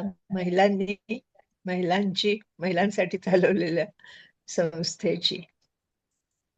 म्हणजे अगदी छोट्या बालवाडीपासून तुमचं इतकं तुम्ही वाढवलेलं आहे हे ना, खरंच म्हणजे किती मला अगदी ज्योती नायकांची आठवण आली. मी त्यांच्या संस्थेमध्ये शिकले होते म्हणून. त्यांनी अनौपचारिक शिक्षण आणि हे सगळे मांडलेल्या गोष्टी तुम्ही ह्या सगळ्या शिक्षण तज्ञांना आनंद झाला असता तुमच्या शाळा बघून, की त्यांनी प्रत्यक्षात कोणीतरी आम्ही म्हटलेलं आणतं आहे. खरंच खूप छान. आता मला असा चांगल्या शाळांची कन्सल्ट करूनच हा एक काय काय पॅटर्न आमचा सुरू केला. फक्त सुदैवाने सगळे चांगले लोक भेटले काम करणार, सल्ला देणारे पण चांगले डोनर्स भेटले सुदैवाने. त्यामुळे सचक्ती पांडुरंग पाठीशी असं मी म्हणते नेहमी. आणि तुमची श्रद्धा आमच्या जवळ आहे ना तो. ते पण महत्वाचं आहे की हो ना, सगळ्याच्या मागे अनेक अडचणी आल्या हे कृपा असणं म्हणणं आणि ती तुमची देवाची कृपा म्हणजे काय आतून तुमचं सगळं हे जे काम आहे ते तो देवच आहे ना, म्हणजे असं मला तरी वाटतं. म्हणजे तो भगवद्गीतेत श्लोक आहे ना, हो, अधिष्ठानम तथा कर्ता करणम च पृथक विधम विविधाश्च पृथक चेष्टा दैवम दैवात्र पंचमम. तसं दैव आम्हाला अनुकूल झालं म्हणेन मी. अधिष्ठान पाहिजे असं हे रामदास सुद्धा म्हणतात ना, तिथं याचं अधिष्ठान पाहिजे. सगळं असलं तरी त्याच्याबरोबर देवाचं अधिष्ठान ते आहे. तर मला निस्वार्थ अधिष्ठान असलं की देव देतो मदत. ही सगळी जी कामं आहेत म्हणजे मागच्या भागात आपण पाहिलेली, मी आता जास्त त्याची हे करत नाही, महिला सक्षमीकरण असो किंवा आता हे शिक्षणाचं एवढं मोठं तुम्ही उभं केलेलं आहे. तर या सगळ्यात तुम्ही असल्याशिवाय हे होणारच नाहीये. म्हणजे हे सगळे करतात हे खरं आहे, पण त्याचा मूळ तुमचा स्रोत त्याचं हे आहे ते तुमच्याकडेच आहे. तुम्ही तिथं पाठबळ आहे, तुम्ही कसं वागवता त्यांना, काय करता, तुम्ही स्वतः डॉक्टर असताना कसं वागता, हे सगळं पण त्यांच्यापर्यंत पोहोचतं ना, त्यामुळे हे घडतं आहे. आणि तर मग सामाजिक कार्याबरोबर तुमची प्रॅक्टिस पण चालू होती. तुमचं कुटुंब मी पाहिलं, त्याच्यात नातीभोवती किती आहेत तुमची, सारखं तुमचं घर गोकुळासारखं भरलेलं असतं. माझी ओळख झाल्यावर लगेच तुम्ही 4 दिवस राहायला या, म्हणजे असे सगळे आगंतुक तुमच्याकडे राहायला येणारे खूप असतात. नातेसंबंध तुम्ही जपलेले आहे. मग हे सगळं व्यवस्थापन तुम्ही कसं काय करता? मला आश्चर्य वाटतं, कारण मी जेव्हा बोलेल तेव्हा कोणीतरी पाहुणे असतात तुमच्याकडे. एकतर माझे सासरे होते ना, he was a giant of a man असं म्हणतात, तसे होते. त्यांचं इतकं फटाफट इतका उरक होता त्यांना कामाचा. ते स्वतः डॉक्टर होते. ते सर्व प्रकारच्या सर्जरीज करत असत. अनेस्थेटिस्ट कोणीही चालायचा त्यांना, नसला तरी चालायचा. त्याच्यानंतर राजकारणामध्ये ते सक्रिय होते, पण किंग मेकर होते. ते कधी स्वतः उभे राहिले नाहीत. चांगल्या माणसांना त्यांनी नेहमी पाठिंबा दिला. दुसरं, धन्वंतरी होते ते, तरी योद्धा धन्वंतरी होते. कुठेही अन्याय झालेला दिसला किंवा एखाद्या बायकांबद्दल तर त्यांना अतिशय कळवळा होता. कितीतरी मुली याच्या, दादा मला नर्सिंग कोर्सला जायचंय, घड्याळ घ्यायला पैसे नाहीत. मला म्हणायचे घेऊन दे ग तिला घड्याळ. ते अंध झाले होते शेवटी, तरी पण स्मरणशक्ती आणि सगळा उरक प्रचंड होता त्यांना. त्याच्यामुळे मला काही जागाच नव्हती तक्रार करायला त्यांच्याकडे पाहिल्यावर. आणि दुसरं म्हणजे माझ्या आईचं शिस्तीचं वळण होतं, की एका वेळेला अनेक गोष्टी करता आल्याच पाहिजेत असं ती म्हणायची, तसं करायला लावायची. तुला 70% तेव्हा डिस्टिंक्शन रेअर असायचं. खरं रेअर म्हणजे जरा कमी लोकांना मिळायचं. तर आई म्हणायची की तुला डिस्टिंक्शन मिळालं that is because of our genes. ती पण डॉक्टर होती. ते मला तू काही सांगू नकोस, तू चांगलं पोहायला शिक, मग मी तुला शाबास म्हणेन. चांगली गाडी चालव, चांगला स्वयंपाक करून दाखव, मग मी तुझं कौतुक करीन. त्याच्यामुळे हे सगळं मला करायचंय असं कुठेतरी रजिस्टर झालेलं होतं. आणि शाळा पण आमची तशी होती. मला आठवतंय 10वीच्या वर्षी 11वी होती आपल्या वेळेला. मी असं ठरवलं होतं फक्त अभ्यास करायचा, आता काही दुसरं करायचं नाही. आणि शाळेने भूमिकन्या सीता नाटक बसवलं होतं. मला आमच्या मुख्याध्यापिकांनी बोलवून घेतलं आणि सांगितलं, संजू तुला भूमातेची भूमिका करायची. बाई काय हे, मी अभ्यास करायचं ठरवलं यावर्षी. तर ती भूमाता म्हणजे प्रॅक्टिसला भरतनाट्य मंदिरात मला जायला लागणार. कारण ते खालून वर यायचं होतं. शिडीची प्रॅक्टिस करायला लागणार. कशाला तुम्ही मला कंपल्सरी, तूच मला भूमाता म्हणून पाहिजेस. हे बघ, एका वेळेला 4 कामं करता आली पाहिजेत, तर तो माणूस खरा, असं मी म्हणेन ना. शाळेतनं काय घेतलंस तू? आणि मला ते भूमाता प्रकरण करायला लागलं. पण ह्या गोष्टी खूप चांगल्या होत्या माझ्या दृष्टीने, कारण फारसं असं वाटलं नाही की आपण खूप काही करतोय. उलट छान वाटायचं. तारांबळ व्हायची, कधी कधी चुकाही व्हायच्या, पण मजा होती त्याच्यात सुद्धा, असं मला वाटायचं नेहमी. शेती पण होती, आणि आणखी ते तुम्ही म्हणलं नाही, डाळिंबाची बाग होती आमची. घरात गाई म्हशी सुद्धा होत्या. ते पण बघायला लागायचं कुठेतरी. पण आमच्याकडे असं म्हणतात, आणि माझ्या आजी सासूबाई पण होत्या, त्यांना पॅरालिसिसचा अटॅक आला होता, त्यामुळे बेडरिडन होत्या. पण आमच्याकडचे लोक असं म्हणतात, जे माणूस भाग्यवान असतं ना, त्यालाच रुग्णाची सेवा करायला मिळते. बाई, तुम्ही भाग्यवान आहात. म्हटलं खरंच आहे. त्याच्यामुळे तुम्ही सुरुवातीला जे सगळं म्हटलं ना, चांगली माणसं पाहिजे, ती तुमची सासरबद्दल ती भूमिका, ती खरंच खरं निघाली. आईचे संस्कार होतेच, पण तुम्हाला सासर पण खरंच असं इतकं मिळालं. तर मला वाटतं की म्हणजे आता समोर प्रॅक्टिस आणि म्हणजे वेळ कसं पण तुम्ही वेळ, म्हणजे ह्याला वेळ कधी देत होता, त्याला तुम्ही म्हणताय मल्टीटास्किंग, हे खरं आहे. पण तुमची आणि तुमचा चेहरा फ्रेश असतो, कधी कंटाळा नाही दिसत तुमच्या चेहऱ्यावर. मला वाटतं पुढच्या प्रश्नाकडे जाऊ का का अजूनही काही यातलं हो, सांगायचं? चालेल. आता रवी दादा, मी सगळ्यांना एक सरप्राईज द्यायचंय बरं का. तर रवी दादाला मी एक व्हिडिओ दाखवायला सांगणार आहे. आता सगळ्या आत्ताच्या त्यांच्या कार्यापासून एक वेगळंच तुम्हाला संजूताईंचं रूप दिसेल.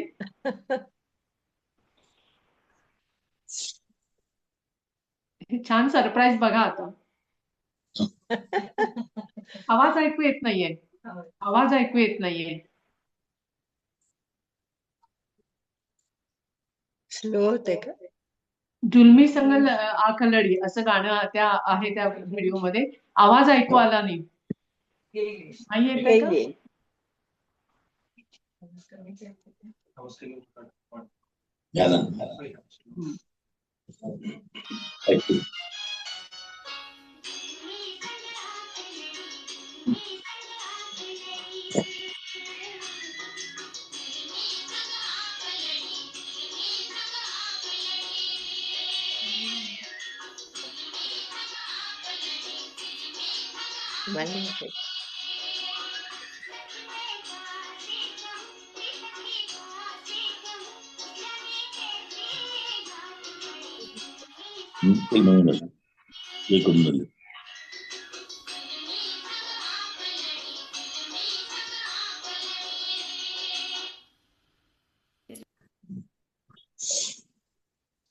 डॉक्टर आहेत.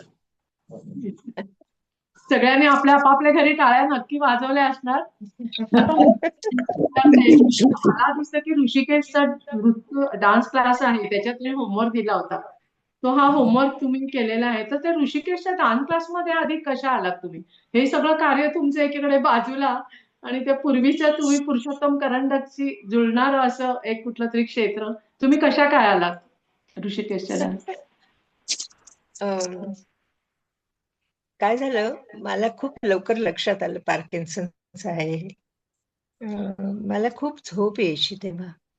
आणि माझा दीर आणि जाऊ, ते पण डॉक्टर आहेत, ते आले होते आमच्याकडे. तेव्हा दोघंही मला म्हणले की वहिनी, तुझ्या हालचाली जरा वेगळ्या वाटतात, नेहमीसारख्या वाटत नाही, तू फ्रेश वाटत नाहीयेस. म्हटलं मला अरे खूप झोप येते सारखी. तो म्हणलं बघ, तू कुणाला तरी कन्सल्ट कर. त्याची बायको पण MD मेडिसिन आहे. ती पण मला म्हणली की वहिनी काहीतरी बिघडलंय बरं का. मग मी विचार केला की काय असू शकेल. मग माझ्या लक्षात आलं की आपल्या पिल रोलिंग मुवमेंट्स होत आहेत. पार्किन्सनचं ते अर्लिएस्ट सिम्पटम असतं. तर अरे, आपल्याला पिल रोलिंग आपोआप ते लक्षात आलं नाही कधी. भरत म्हणल्यावर लक्षात आलं. आणि मग विचार केला मी, माझ्या आईला पार्किन्सन्स होता. तर मी डॉक्टर असल्यामुळे ही दाट शक्यता आहे म्हटलं मलाही असण्याची सुरुवात. त्याच्यामुळे मी न्यूरोलॉजिस्टकडे गेले, आणि माझ्या मुलाचा मित्रच आहे तो. तो म्हणला, you are the earliest patient whom I have diagnosed Parkinson's. काकू आहे पार्किन्सन्स, आपल्याला काळजी घ्यायला लागणार. म्हटलं ठीक आहे, आईच्या खूप चांगल्या गोष्टी आल्या, त्याच्याबरोबर काहीतरी वाईट येणार धरूनच चाललं पाहिजे आणि I have to accept it.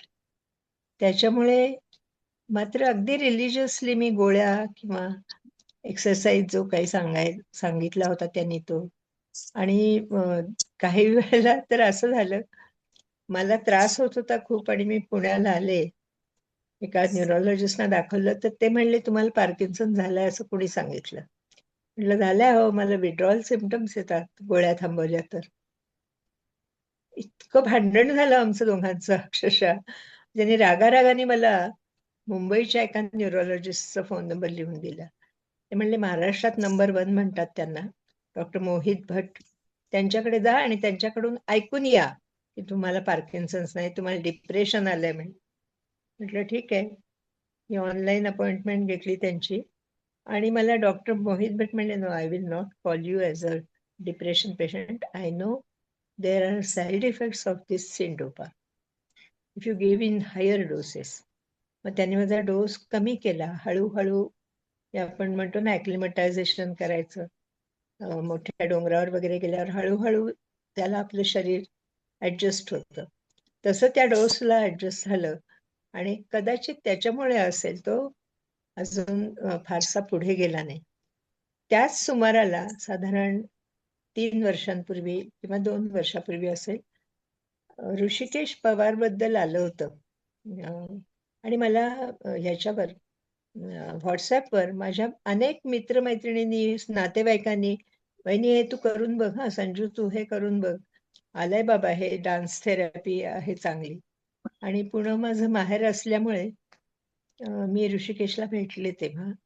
आणि मला नाचायला आवडतं खरं म्हणजे लहानपणापासून. त्याच्यामुळे डान्स थेरपी आहे म्हटल्यावर मी आनंदाने जॉईन झाले आणि खूप चांगला उपयोग झाला त्याचा, असं म्हणजे होतोय असं वाटतं मला प्रामाणिकपणे. म्हणजे ऋषिकेश बद्दल, ऋषिकेशच्या डान्स क्लास बद्दल सांगितलं तरी हरकत नाही. म्हणजे अजून तुम्हाला काय वाटतं? नाही, ऋषिकेशनी खूप चांगलं, एकतर सगळ्या तुमच्या इन्स्ट्रक्टर्स आहेत ना, इतक्या चांगल्या, श्रुती आहे, कीर्ती आहे.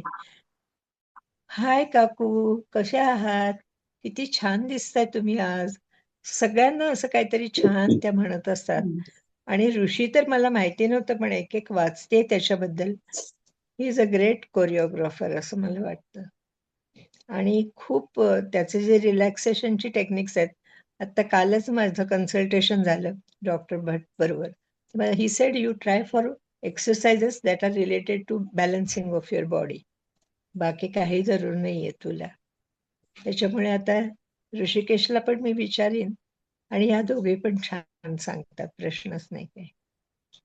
खूपच छान आहे. आणि ऋषिकेशच्या डान्स क्लासमुळे तुम्ही आमच्यापर्यंत आला, त्यामुळे मला त्या डान्स तुमच्यासारखी व्यक्ती आमच्यात सामील झाली असं वाटतं. पण फक्त तुम्हाला मला काय होतं, वेळ सकाळी कमी असतो, कारण परदेशातले काही फोन, एकतर माझी मुलगी पण असते परदेशात, फोन येत असतात, काही विशिष्ट लोकांचे असतात. 9 ते 10 या वेळात जर माझा एक्सरसाइज करून झाला तर मी त्यांची आधीच परवानगी घेऊन ठेवली, 10 मिनिटं लवकर गेले तर चालेल का? तर हो, तुमचं कसं असेल तसं करा असं म्हणतात मला. त्याच्यामुळे पण खरंच डान्स थेरपीचा परवा सुद्धा ऋषिकेशला म्हटलं की कुठे तुला माझा इंटरव्ह्यू घ्यायचा असेल तर आय एम अ डॉक्टर, तुम्हाला बोलवू शकतोस आणि मी सांगेन की खरंच ही डान्स थेरपी छान आहे. पण हा पार्किन्सनचा तुम्ही म्हणजे काही असं अरे रे पार्किन्सन झाला असं तुम्हाला वाटलं नाही? एकतर झालंच, आणि मला वाटतं तो थांबलेलाच दिसतो पार्किन्सन तुमच्याकडे. मला तर वाटतं की ते पुंडलिकाने वीट टाकली आणि विठोबाला म्हटलं ना, थांब मला आई वडिलांची सेवा करायची आहे, तसं पार्किन्सनला तुम्ही सांगितलंय थांब बाबा माझं काम आहे भरपूर, माता बालक केंद्राचं, त्यामुळे थांब तू, असं मला कुठंतरी सारखं तुमच्याकडे बघितल्यावर वाटतं. देवाची कृपा आहे, हे खरंच आहे. कारण त्या मनाने मलाही जाणवतं की एवढा आपल्याला त्रास होत नाहीये. आनंदी तुम्ही आहात ना, त्यामुळे मी एकूण बघितलंय की आनंदी राहणं हे आणि स्वीकार स्वीकार तुम्ही किती सहजतेने केलाय म्हणजे पार्किन्सनचा ना, किंवा इतरांना सांगितलं. बरेचसे सेलिब्रिटी असतात सांगत नाहीत, म्हणजे आपल्याला पार्किन्सन झालंय आउट करत नाही, तुम्ही मोकळेपणे सांगू शकता. हे पण मला खूप महत्वाचं वाटतं. म्हणजे आता बघा आधीच्या नाही, कामात हम्म. मुख्य म्हणजे असं झालं की मी संस्थेच्या कामात इतकी गढून गेलेली होते की सगळ्यात पहिला विचार मला संस्थेचा आला की मी नसले तर काय होईल. म्हणजे मी काही असं नाही म्हणणार की माझ्याशिवाय कशी चालेल असं नाही, पण मी ज्या जबाबदारीने काम करत होते ते आता मला डिश आउट करायला पाहिजे जबाबदाऱ्या. त्यामुळे जेव्हा मला कळलं की मला पार्किन्सन्स आहे, तेव्हा नेक्स्ट पुणे व्हिजिटमध्ये मी डॉक्टर अशोक कुकडे, काका म्हणतो आम्ही त्यांना, लातूरचे, त्यांना भेटले आणि त्यांना असं सांगितलं की काका मला पार्किन्सन्स आहे आणि मला आता सांगा तुम्ही माझा रिटायरमेंट प्लॅन कसा असला पाहिजे. त्याप्रमाणे आता गेल्या वर्षी मी स्टेप डाऊन केलेलं आहे. पण मला असं वाटतं की एक ॲडिक्शन होतं की नाही माणसाला, तसं कोणी डिस्ट्रेसमध्ये आहे आणि आपल्याकडून जर त्याला रिलीफ मिळाला, दॅट वॉज माय बेस्ट, काय म्हणूया आपण, enjoyment of that day. You have made my day असं आपण म्हणतो की नाही, तसं एखाद्या बाईला रिलीफ मिळाला किंवा एखाद्या विद्यार्थ्यांनी खूप चांगलं यश मिळवलं तर ते मला टॉनिक ठरलं असं मला वाटतं. आणि दुसरं म्हणजे आय एम पॉझिटिव्ह थिंकिंग. मला सारखे निराशेचे विचार करायला नाही आवडत. ठीक आहे ते आहे, ते बदलणार नाही. कधीतरी खूप एक हळवा कोपरा असतो आपल्या माणसाजवळ, तो उघड होतो कधी कधी. पण नाहीतर I am tough that way की हे असं आहे तर इलाज नाहीये स्वीकारल्याशिवाय. आणि दुसऱ्या गोष्टी ज्या आतापर्यंत मी म्हणजे रिटायर होऊन मेडिकल प्रोफेशन मधून खूप दिवस झाले. 2008 मध्ये मी ठरवलं की आता I am no more a doctor. कारण माझा मुलगा गायनेकोलॉजिस्ट आहे, तो सांगोल्याला आला आणि त्याच्यामुळे आनंद तो इतकं व्यवस्थित त्यांनी IVF पण सुरू केलंय. त्याच्यामुळे मी पूर्ण वेळ संस्थेचंच काम करायचं ठरवलं. आणि त्याच्यानंतर ज्या गोष्टी जातात लवकर पार्किन्सन्समध्ये जातात, म्हणजे कपॅसिटीज कमी होतात तुमच्या, त्याच्यासाठी बोटांना एक्सरसाइज दिला पाहिजे सारखा. माझं ड्रॉइंग काही चांगलं नाही अजिबात, पण मी ड्रॉइंग काढते, सगळ्यांना वाटते, उगीच फोटो काढते, फुलं आवडतात मला खूप, त्याचं काहीतरी फ्लॉवर अरेंजमेंट करते, वाचते काही, लिहिते काही, कधी कविता करते. आणि कुठेतरी ऍट द बॅक ग्राउंड कविता तुमच्या पाठवत चला ग्रुपवर, कविता पाठवत चला. त्या माझ्यासाठीच असतात. सातत्याने आनंदी राहतात, हे खूप महत्वाचं. आणि तुम्हाला मला वाटतं की जेव्हा स्टेप डाऊन तुम्ही करायला, तुम्ही त्याच्यात खंत नाही करत, म्हणजे करता. मला आणखीन एक आठवतं की तुम्ही सांगितलं होतं की मध्ये मुलीच्या बाळणपणाची वेळ आली, तुम्ही सगळं सोडून अमेरिकेला तिच्याकडे गेलात. म्हणजे ज्यांना हवं तिथं ते करताना तुम्ही अटॅच तुम्हाला पटकन होता येतं, हे एक मला तुमच्या ह्याच्यातनं जाणवलं. म्हणून तुम्ही एवढं सगळं करू शकता, एकातच बसून राहत नाही की मल्टीटास्किंग अजूनही करताय तुम्ही. मल्टीटास्किंग हे मला वाटतं मस्त करताय तर अजूनही. तो मेंदू चावचाव करतो, काही मिळालं नाही त्याला की. नाही, हे खूप छान आहे. आणि मला मी तुम्हाला पुढच्या पिढीबद्दल विचारणार होते, पण त्याच्या आधीच तुमचं आलं की तुमच्या कामात आहे का म्हणून. तर म्हणजे तुमचा मुलगा इथं ह्याच्यात तरी डॉक्टर म्हणून तरी आला आणि तो गोल्ड मेडलिस्ट होता, हे मला वाटतं सर्वांनी सांगायला पाहिजे की त्याला पण खूप भवितव्य मुलगा होतं, आणि पण मुलगी. त्यांनी राहणं प्रसंग हा तुमचा संस्कार सगळ्यात महत्वाचा आहे की खेड्यात राहून त्यांनी हॉस्पिटल. आणि तुम्ही सांगा ना, हॉस्पिटल तुमचं मोठं आहेच, पण अत्याधुनिक आहे ना ते, म्हणजे सांगोल्यासारख्या ठिकाणी ते अतिशय अत्याधुनिक आहे. ते मला फार विशेष वाटलं. तुमच्या कामामध्ये पण तुम्ही आता मला वाटते पुढची फळी तयार केलेली आहे हळूहळू, असं दिसतंय. म्हणजे सामाजिक कार्यात सुद्धा, म्हणजे तुमच्याकडे आवाज गेलेला दिसतोय. मला एक त्याचे राहिलेला. आजोबा हॅलो. त्याचा आदर्श होते. हो हॅलो, हो, ऐकू येते ना? हो, ऐकू येतं त्याचे आता. आजोबा त्याचा आदर्श होते. हा हा हा त्याच्यामुळे तो नेहमी म्हणायचा की मी सांगोल्यात परत येणार आहे. आम्हाला वाटलं नाही तो खरंच येईल असं, पण तो आला. त्याच्या वर्गातच त्याची बायको पण होती. ती पण आली लग्न करून इथे. ती पिडियाट्रिशियन आहे. आणि दोघं जण 25 बेड्सचं हॉस्पिटल आहे आमचं विथ IVF सेंटर. आणि घर पण मोठं बांधलंय आता त्यांनी. त्याच्यामुळे मदत पण खूप असते दोघांची माता बालकला. हा पण एक आनंद असतो माझी म्हणजे. मुल हं हा पण त्यांचा आनंद फोटो असतो. दाखवते तुम्हाला. हम्म. रणजित नाव आहे मुलाचं माझ्या. हम्म. त्याला त्याची मोठी मुलगी MBBS झाली आता. अरे 4थी वा, पिढी आमची डॉक्टर. म्हणजे पुढची आणखीन तिसरी पिढी पण, चौथी पिढी आली. 4थी हो. मला एकच आता मला वाटतं की आपलं तसं जवळजवळ झालंय, पण मला आणखीन एक महत्वाचा मुद्दा वाटला की तुमच्या दाखवायचं आहे का, हॉस्पिटल दाखवत आहे का? हा फोटो दाखवतेच. हा, हा, हा. माझे मिस्टर डॉक्टर सतीश. हो. ही माझी मुलगी आहे, अमेरिकेत असते ती. हम्म. तिला जुळं आहे, एक मुलगी आणि एक मुलगा. हम्म. आणि त्याच्या आधीची मोठी मुलगी आहे. त्यामुळे ते 5 जणांचं कुटुंब आहे. जावई सायकियाट्रिस्ट आहे माझा. तो पण भरपूर मदत करत असतो संस्थेला. हम्म. तोच एकटा नाही, त्याच्या रानडे कुटुंबातली माणसं सुद्धा खूप आम्हाला मदत करतात. सगळ्यांनाच संस्थेबद्दल आस्था आहे. आणि माझा मुलगा आणि सून तर करतातच. आणि ही तिन्ही नातवंड माझी आमच्याच शाळेत शिकली. हो हो हो. आता अरे वा. हो हो हो. हा गोतावळा आता परवाच एक लग्न होतं सोलापूरला नातेवाईकांचं. हम्म. नात्यातल्या एका मुलीचं. सांगोल्याला आलं की सगळ्यांना बरं वाटतं, पण सोलापूरला जवळ आल्यावर. त्यामुळे 20 एक माणसं तरी होती घरात आता.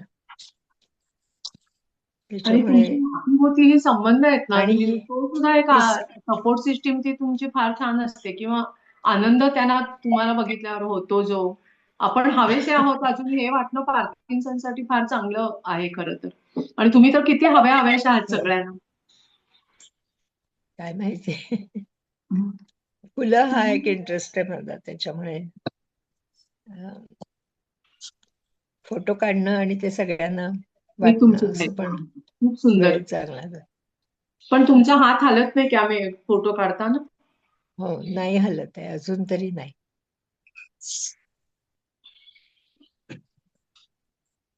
अशी ग्रीटिंग्स करायची, असं काय काय करते. दाखवते जरा तुम्हाला, कदाचित चांगलं दिसेल. दाखवा तुम्ही अजूनही असली. तुमच्याकडे एकीकडे डावा उजवा दोन्ही म्हणजे क्रिएटिव्हिटी पण आहे, बुद्धिमत्ता आहे, सगळं भर ठुसून असं ठासून दिसतंय का? सुंदर. हा किती सुंदर. काही आता परवाच माझ्या बहिणीचा 50वा लग्नाचा वाढदिवस झाला. मग असं ग्रीटिंग करून तिला पाठवलं. अरे वा. छान. वा असं नाही, लहान मुलाला कसं म्हणत, छान आहे हो छान आहे हं असे आपले म्हणतात मला लोक. बुकमार्क्स करते. हा हा हा हा. मला मोर काढायला फार आवडतो, कारण तोच येतो मला फक्त. आपणच मग मोर वेगवेगळ्या व्हावं, प्रकार चिरेग्यांच्या कवितेत आहे ना, स्वतःच मोर व्हावं, तसं तुम्ही मोर बुकमार्क्स स्वतःच असते. व्हावं. वेगवेगळ्या प्रकारचे मोर काढून बघायचं. हा हा खूप छान.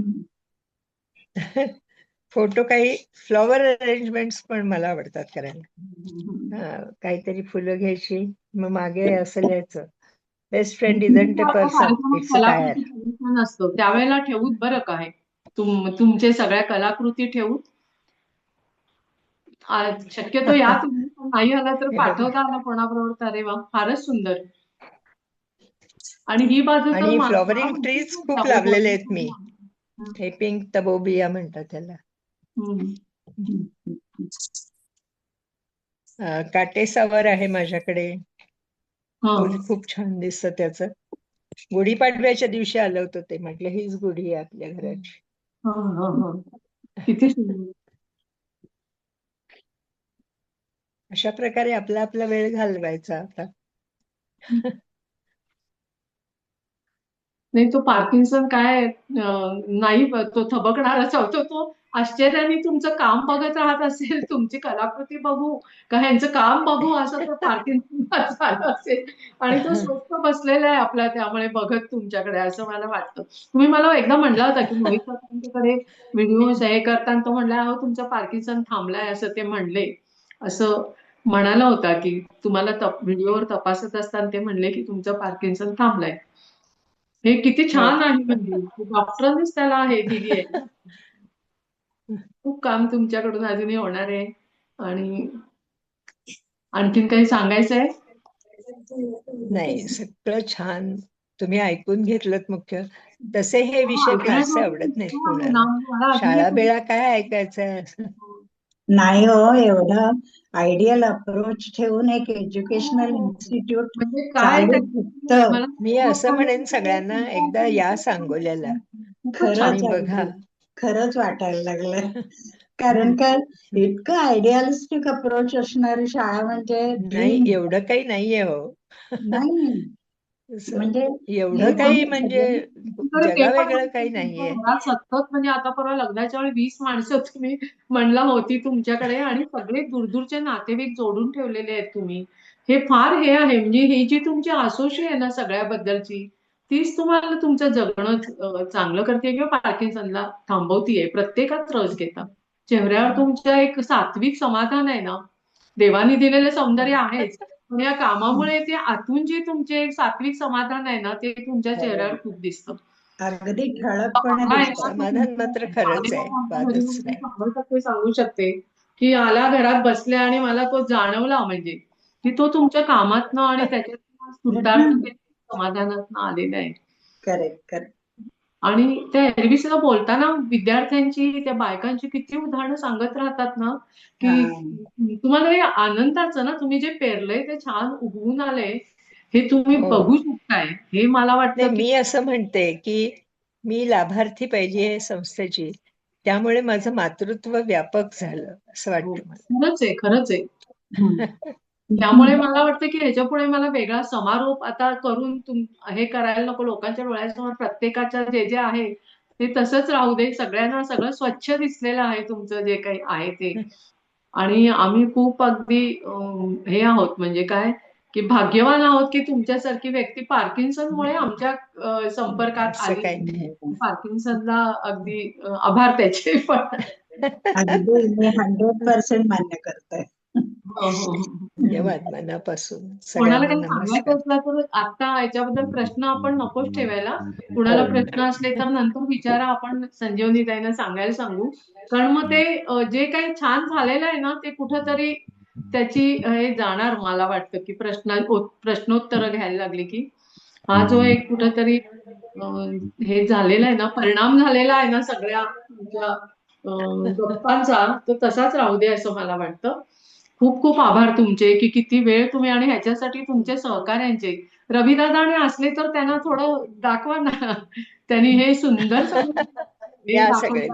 तुमची सहकारी त्या असल्या तर. मैत्रिणी कोणी नाही आल्या ना तुमच्या? आल्या असल्या तर मी त्यांना सांगणार होते. मैत्रिणी तुमच्या नाही आल्या ना?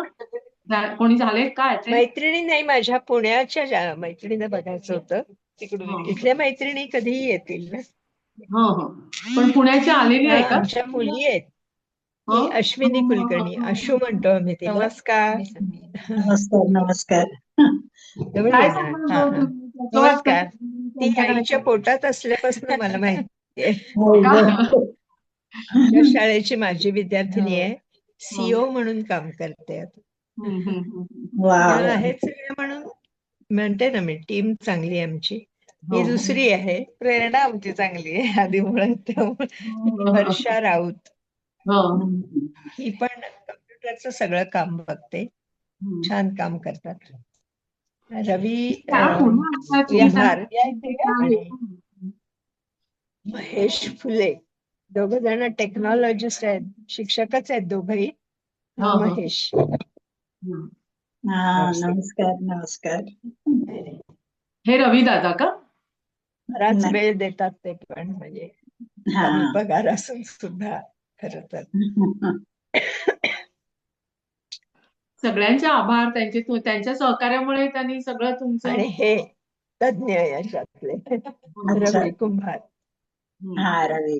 सगळे अच्छा. कलाकार पण आहेत चांगले, शिक्षक आणि आहेत तुम्ही चांगले. पटापट सगळे दाखवलेत ना हो, छान प्रकारे दाखवलेत.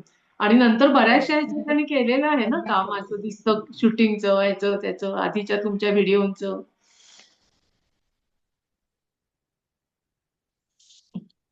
मी मग आभार मानते सगळ्यांचे. मनापासून आणि अतुलचे पण आभार मानते. त्यांनी त्याच्या सहकार्यामुळे आम्ही हे दाखवू शकतो. आणि रविदादांचे तर खूप खूप आभार, त्यांच्या पण सहकार्यामुळे हे होऊ शकलं. कार्यक्रम संपवावा असं खरं तर वाटतच नाहीये. पण मला वाटतं आता थांबूया. तुम्हाला पण खूप वेळ बोलताय तुम्ही. हम्म. संजीवनी मॅडम कोणी सांगायचंय का काही? कोणीतरी बोललं. सलगर आता काय झालंय सलगर बोला. काही नाही नावात पैकी आपली शुभार्थी एक सलगर म्हणून बोलतायत. त्या ना मशिदीमधून काय? सुरू झालंय त्यांची नमाज. नमाज. काही ऐकू येत नाही. हा हा हा. शेजारीच आमच्या मशीद आहे. तुम्हाला ऐकू येत नाही. थांबूया. चालेल चालेल. आपण त्यांची काय मत आहे ती आपल्या ह्याच्यावरून पाठवू तुम्हाला व्हॉट्सअपवरून. काही ऐकू येत नाही. त्यांना ऐकू येत नाहीये. ठीक आहे ठीक आहे. हम्म. थांबूया. नमाजमुळे काही ऐकू येत नाहीये. हो. हो. अतुल थांबूयात.